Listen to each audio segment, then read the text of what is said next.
Hola, te habla Alexandro Niño de Solid English y en este video te voy a mostrar, entre muchas otras cosas, cómo se habla en inglés de lo que sucede o no sucede habitualmente o de lo que generalmente se considera una verdad usando el verbo auxiliar be y cualquier otro verbo con la ayuda del auxiliar do.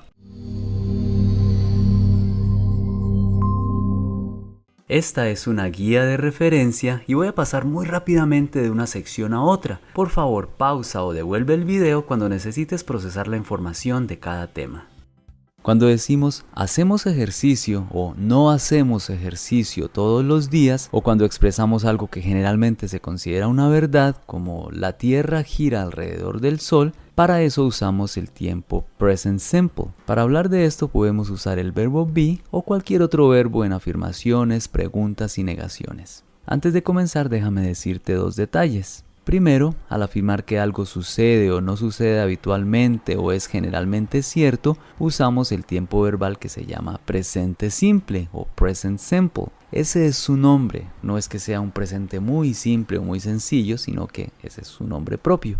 El segundo detalle es que una oración generalmente se refiere a lo que hace o lo que es alguien o algo, y a ese alguien o algo se le llama persona. La primera persona soy yo, o sea, quien habla. Como soy una sola persona, se llama primera persona del singular. Si hablamos varios y yo estoy incluido allí, es decir, nosotros o nosotras, la llamamos primera persona del plural. La segunda persona es quien me escucha, es tú o usted, you en inglés. Tú o usted es la segunda persona del singular. Si le hablo a varios, es decir, a ustedes, esa es la segunda persona del plural. En inglés, you se usa para la segunda persona, ya sea del singular o del plural, es decir, tú o ustedes o vosotros. La tercera persona sería alguien que no es ni yo ni tú. Si es uno solo, sería él o ella. En inglés, he o she para humanos, o it cuando él o ella es un animal, una cosa o un concepto abstracto. Si son varios terceros, es decir, ellos o ellas, estaríamos hablando de la tercera persona del plural. En inglés es they, sean personas, animales o cosas.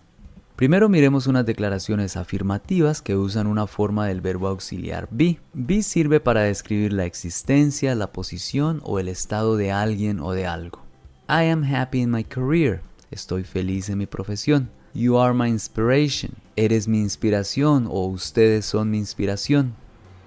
My friend Carlos is a responsible man. Mi amigo Carlos es un hombre responsable. We are in this together. Estamos en esto juntos o juntas. Aprovechemos estas oraciones que usan el verbo auxiliar be, que creo que a la mayoría nos queda fácil entender, para mirar el orden de sus palabras. Mira que en inglés nombramos la persona y luego el verbo exactamente en el mismo orden que en español. Yo estoy feliz en mi profesión. Ustedes son mi inspiración o tú eres mi inspiración. Aquí, mi amigo Carlos es un hombre responsable. Tenemos la característica de hombre antes de la palabra, pero eso es algo común en inglés que no tiene que ver con el orden del sujeto y el verbo de la oración. En inglés los adjetivos se mencionan antes que los sustantivos, es decir, las características se mencionan antes de la persona, animal o cosa que las tiene. Y aquí también tenemos el mismo orden que en español. Nosotros estamos en esto juntos. Ahora bien, como el verbo auxiliar be no es el único que tenemos para hablar de lo que habitualmente sucede en el mundo, existen muchos más verbos que podemos usar. Si quiero referirme a la acción de vivir para decir, por ejemplo, yo vivo en una casa, busco en el diccionario cómo se dice vivir en inglés y encuentro que es live. Eso es lo único que necesito para decir, por ejemplo, I live in a house. Yo vivo en una casa. You live in an apartment. Tú vives en un apartamento. We live in a duplex. Nosotros vivimos en un duplex. O they live in a condo. Ellos viven en un condominio. Si ves que es el mismo orden en inglés y en español, y como el verbo principal de la oración es vivir, no tengo por qué meter el verbo be para nada allí. Yo he visto estudiantes principiantes intentar decir I am live in a house. Eso sería como yo soy vivir en una casa, pero no hay misterio. Yo vivo en una casa, se dice I live in a house, sin nada más. Para ser más precisos, para hablar de lo que hacen habitualmente todas estas personas usando un verbo distinto de be, solo necesitamos la forma básica de ese verbo y con eso ya tengo para expresar esa idea. Ahora viene lo único que debes tener en cuenta cuando hables en el tiempo presente simple. Cuando hablamos de lo que habitualmente hace una tercera persona del singular, es decir, mi amigo, tu papá, el gato, el viento, el amor, etc., el verbo que usemos debe terminar en S. Por eso decimos, my friend Carlos is a responsible man. Si ves que la forma de be que usamos termina en S, is. Esta S se pronuncia Z vibrando porque la vocal que está antes de esa S es un sonido sonoro, es decir, que tus cuerdas vocales vibran cuando lo pronuncias. Si te pones la mano en la garganta mientras pronuncias una letra, puedes sentir si tus cuerdas vocales vibran o no. Sigamos. Esa misma S debe aparecer cuando usemos un verbo distinto de be con un tercero, es decir, que no sea ni yo ni tú. Mira que decimos I live in a house, esa es la primera persona del singular. You live in an apartment, vives en un apartamento. You es la segunda persona del singular o del plural, pero decimos he lives with his family, él vive con su familia. La S al final de live se pronuncia Z también porque el sonido V de la B pequeña también es sonoro, V. Es decir que nuestras cuerdas vocales vibran también. También necesitamos la S al final de eat para decir mi gato come comida para gatos. My cat eats cat food. La S al final de eat se pronuncia S, o sea sin vibrar, porque la T no es sonora. Al pronunciar T, nuestras cuerdas vocales no vibran. Y la vemos también en faith moves mountains. La fe mueve montañas, es decir, habitualmente, generalmente sucede eso. Ten en cuenta que el verbo have, tener, en lugar de simplemente agregar la S, cambia a has. Diríamos they have a lot of patience. Ellos tienen mucha paciencia. Pero diríamos my uncle has little patience. Mi tío tiene poca paciencia. Hay una regla que dice que todos los verbos que terminen en O, H, S, X o Z deben agregar una E antes de agregar la S. She goes home after work. Ella va a casa después del trabajo. It finishes at 6. Ella, la película, por ejemplo, termina a las 6. The new mother kisses her baby. La nueva madre besa a su bebé. Mike boxes in the evenings. Mike, como Mike Tyson, boxea en las noches. Mosquito buzzes in my ear. Un mosquito o un zancudo zumba en mi oído. Y si un verbo termina en consonante más Y, como en study, antes de la Y está la D, la Y cambia a I latina antes de agregar ES. Felipe studies at noon. Felipe estudia al mediodía. Pero esto no se hace si antes de la Y hay una vocal. Felipe plays the piano. Felipe toca el piano. Para cerrar las declaraciones afirmativas, déjame decirte que a veces necesitamos hacer énfasis en algo o decir que algo es cierto, que no es mentira. Si por alguna razón le quiero reiterar a alguien que soy su amigo, por ejemplo, en español diría yo sí soy tu amigo. Pero cuando estamos usando el verbo auxiliar be en inglés, no tenemos una palabra que sirva para decir ese sí. Solo tenemos palabras como really, como I really am your friend.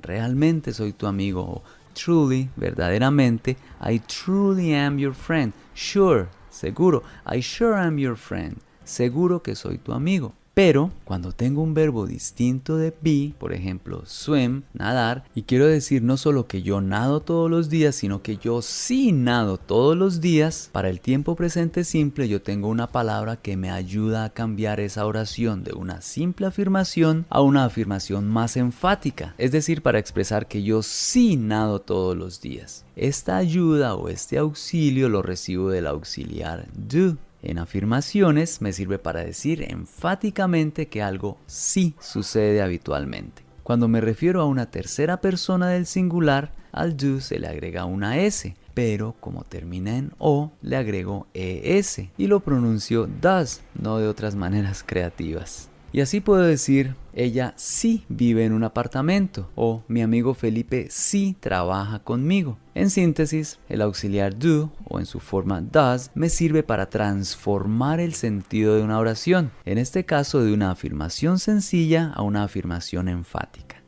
Ahora, para hacer no una afirmación sino una pregunta, te recuerdo que generalmente hacemos dos tipos de preguntas. El primero son las preguntas que piden una respuesta de sí o no, es decir, en la pregunta damos la información y pedimos que nos confirmen si es verdad o no. A estas les llamamos yes/no questions. Las otras son preguntas que piden información y te las voy a mostrar más adelante. En las preguntas, la clave está en decir el auxiliar justo antes del sujeto de la oración. Insisto, En una pregunta, el auxiliar debe estar justo antes de la persona o cosa a la que se refiere la pregunta, es decir, antes del sujeto. En estas yes-no questions que usan el verbo auxiliar be lo podemos ver muy sencillamente. ¿Estoy yo o soy yo feliz en mi profesión? ¿Es mi amigo Carlos un hombre responsable? ¿Are we in this together? ¿Estamos en esto juntos? Es decir, para hacer preguntas con el verbo auxiliar be, simplemente nos aseguramos de que el auxiliar esté justo antes de la persona o cosa sobre la que estamos haciendo la pregunta. El que esté el auxiliar al principio de la oración, en español puede equivaler a que pongamos un signo de interrogación al principio de una pregunta. Pero en oraciones que no usan el verbo be, por ejemplo en You live in a big house, no hay un auxiliar visible en la afirmación. Como esta oración está en el tiempo presente, tenemos el auxiliar o el ayudante que nos ayuda a transformar radicalmente el sentido de esta afirmación en una pregunta. ¿Ya sospechas cuál es?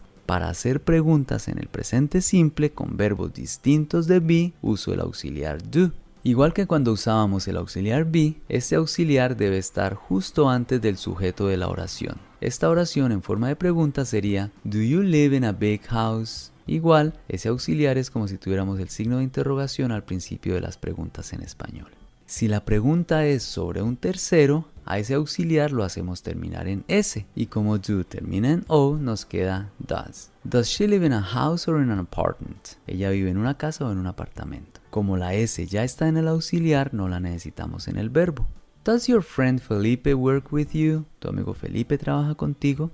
Las respuestas a las preguntas pueden ser cortas o largas. Por ejemplo, Do you drink iced tea? ¿Tomas té helado? Yes, I do.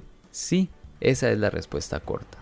Yes es sí, I es yo y el do, como en las afirmaciones enfáticas, es sí también, como si dijéramos sí, yo sí. En realidad ese do está allí reemplazando al verbo principal de la oración. Es como si dijéramos sí, yo tomo o sí, yo sí tomo té helado. O también podemos dar una respuesta completa. Yes, I drink iced tea. Sí, yo tomo té helado. Lo mismo sucede si preguntamos lo que hace habitualmente una tercera persona del singular.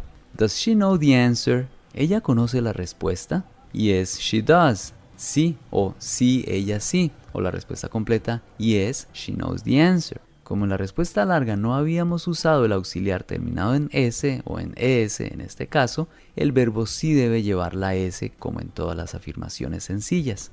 Si en nuestra pregunta no estamos dando información para que nos confirmen si es cierta o no, sino que queremos solicitar alguna información, usamos unas palabras o frases específicas que llamamos WH words porque varias comienzan con WH, WH. What, qué, which, qué, cuál o cuáles, where, dónde o a dónde, when, cuándo, why, por qué, how, cómo o cuán, how much, cuánto o cuánta, singular, how many, cuántos o cuántas, plural, how long, por cuánto tiempo, what time, a qué hora, etc. Con este tipo de palabras o frases hacemos otro tipo de preguntas que llamamos information questions o preguntas de información.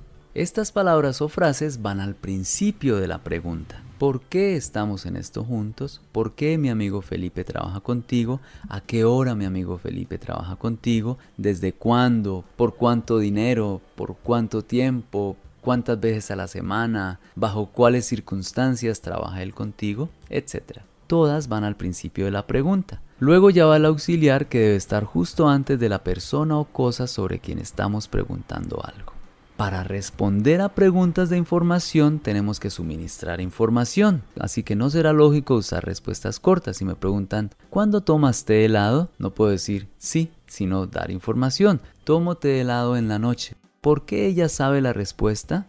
Ella sabe la respuesta porque es muy inteligente. She knows the answer because she's very smart.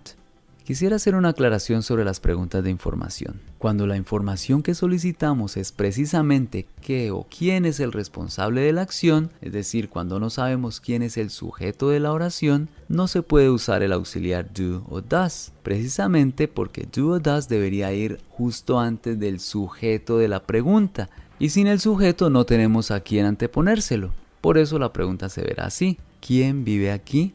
¿Qué pasa? Estamos precisamente preguntando por el sujeto. Si es una persona usamos who, quién, y si no usamos what, qué. La respuesta será precisamente el sujeto que me están pidiendo.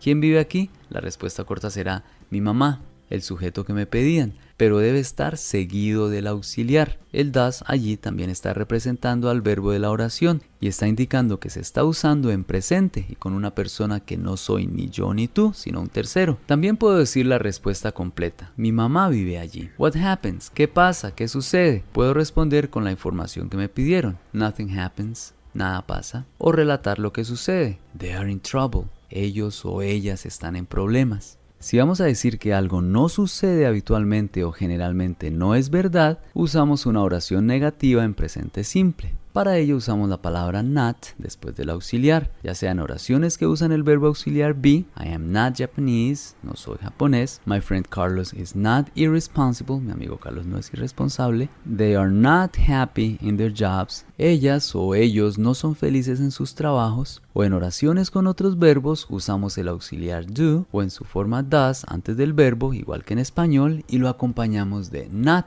I do not live in a house. Yo no vivo en una casa. You do not live in an apartment. He does not live with his family. My cat does not eat cat food. Mi gato no come comida para gatos. Time does not stop. El tiempo no para, no se detiene. Estas negaciones las podemos abreviar. I'm not Japanese. My friend Carlos isn't irresponsible. They aren't happy in their jobs. I don't live in a house. Mucho cuidado con la pronunciación de don't. No es don, sino don't, como don't. You don't live in an apartment. He doesn't live with his family. My cat doesn't eat cat food. Time doesn't stop. Estas formas negativas también pueden aparecer en preguntas. Aren't you happy? ¿No eres feliz? Don't you live in an apartment? ¿No vives en un apartamento? Doesn't it eat cat food? Él, o sea tu gato, ¿no come comida de gatos? Y también pueden tener alguna frase interrogativa que solicita información. Why aren't you happy? ¿Por qué no eres feliz? Why don't you live in an apartment? Why doesn't your cat eat cat food?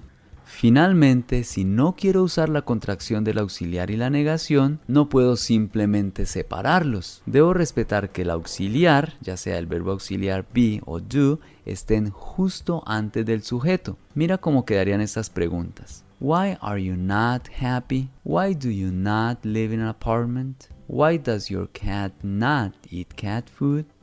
Bueno, eso es todo por ahora. Por favor, repasa este video las veces que sea necesario hasta que entiendas y puedas aplicar todo lo que has aprendido hoy para que no solo te defiendas, sino que hables inglés con fundamentos sólidos. Recuerda compartirlo con todos tus amigos a quienes les pueda servir también. Esta es solo una muestra del detalle y precisión con el que aprenderás a hablar inglés en el curso Solid Foundations in English, Fundamentos Sólidos en Inglés en solidenglish.com. Te habló Alexandro Niño.